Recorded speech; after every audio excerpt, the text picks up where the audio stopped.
नमस्कार मित्रांनो, सध्याच्या घडीचा सगळ्यात महत्त्वाचा विषय म्हणजे जनगणना 2026-27. तर या अंतर्गत मित्रांनो बरेचसे व्हिडिओ आपण आपल्या चॅनलवर बघितलेले आहे.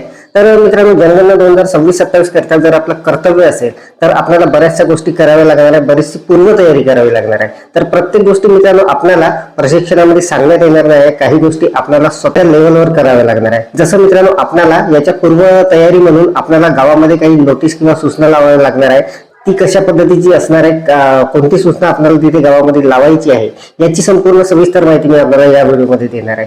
तर नमस्कार, मी राज मेश्राम, मराठीशाळा.com या युट्यूब चॅनलवर पुन्हा एकदा आपलं सहर्ष स्वागत आहे. मित्रांनो, जनगणना 2026-27 ची अत्यंत महत्त्वाची माहिती आता आपण पाहणार आहोत. जनगणनेची पूर्वतयारी कशा पद्धतीने आपल्याला करायची आहे, कोणकोणत्या गोष्टी त्यामध्ये करायच्या आहे.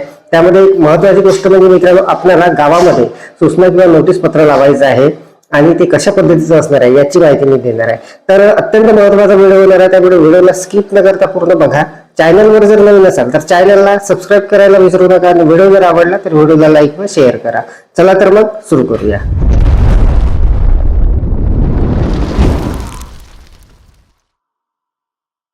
मित्रांनो, जनगणना 2026-27च्या पूर्वतयारीचा भाग म्हणून आपल्याला एक नोटीस, एक सूचना आपल्याला ज्या गावामध्ये आपण जनगणना करणार आहोत तिथे लावायची आहे. मोजक्या ठिकाणी, जसं काही चौक असेल महत्त्वाचा किंवा 2-3 ठिकाणी मित्रांनो आपल्याला हे लावावं लागणार आहे.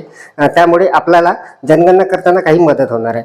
तर मित्रांनो, जर आपला जनगणनेसाठी दुसऱ्या गावामध्ये जर नंबर असेल किंवा दुसऱ्या गावामध्ये जर आपलं कर्तव्य असेल जनगणनेचं, तर आपल्याला हा नोटीस आवर्जून लावायचा आहे. जर आपली शाळा जिथे आहे तिथेच जर आपला नंबर लागलेला असेल तरी सुद्धा आपण लावलं तर आपलं काम जे आहे ते सोपं होणार आहे.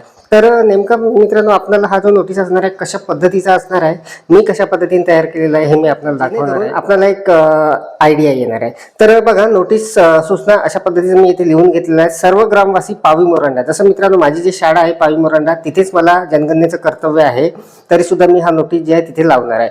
तर बघा, सर्व ग्रामवासी पावी मोरांडा यांना सूचित करण्यात येते की देशात 16वी भारताची जनगणना होत आहे. ही जनगणना पूर्णपणे डिजिटल पद्धतीने होणार आहे. त्यासाठी आपल्याला ऑनलाईन स्वगणना करण्यासाठी शासनाकडून सुविधा उपलब्ध करून देण्यात आलेली आहे. 15 मे 2026 पर्यंत आपण शासनाने दिलेल्या पोर्टलवर स्वगणना करू शकता. तसेच 16 मे पासून प्रत्यक्ष घरगणना सुरू होत असून आपल्याकडे येणाऱ्या प्रगणकास आपण योग्य सहकार्य करावे ही विनंती. येणारे प्रगणक आपल्याला काही प्रश्न विचारतील, त्याचे योग्य उत्तरे द्यावी. या प्रश्नाला मिळणाऱ्या कोणत्याही शासकीय सुविधेवर कुठलाही परिणाम होणार नाही आहे. कृपया गैरसमज करून घेऊ नये व या राष्ट्रीय कार्यात भारताचे नागरिक म्हणून सहकार्य करावे. धन्यवाद. आपलाच श्री राज एम मेश्राम, प्राथमिक शिक्षक, प्रगणक, पावी मोरांडा, सेन्सस 2027.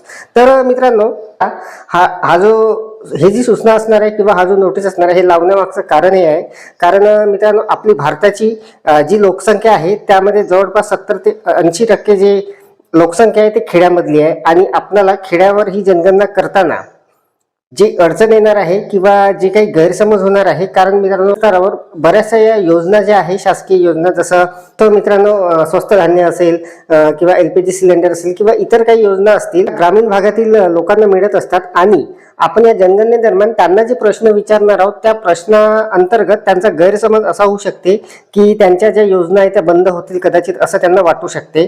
त्यामुळे त्यांना असं आपल्याला सांगायचं आहे या सूचनेच्या माध्यमातून की त्यांना मिळणाऱ्या कुठल्याही ज्या योजना आहेत त्या बंद वगैरे होणार नाही आहे, ही आपण फक्त जनगणना करणार आहोत. आणि आपण जर तिथे एखादी मीटिंग वगैरे घेतली जनगणना सुरू होण्यापूर्वी तर ते पुन्हा योग्य असणार आहे. तर जसं मित्रांनो 1 तारखेला ज्या दिवशी निकाल होता त्या दिवशी मी त्यांना पूर्वसूचना देऊन ठेवलेली आहेत.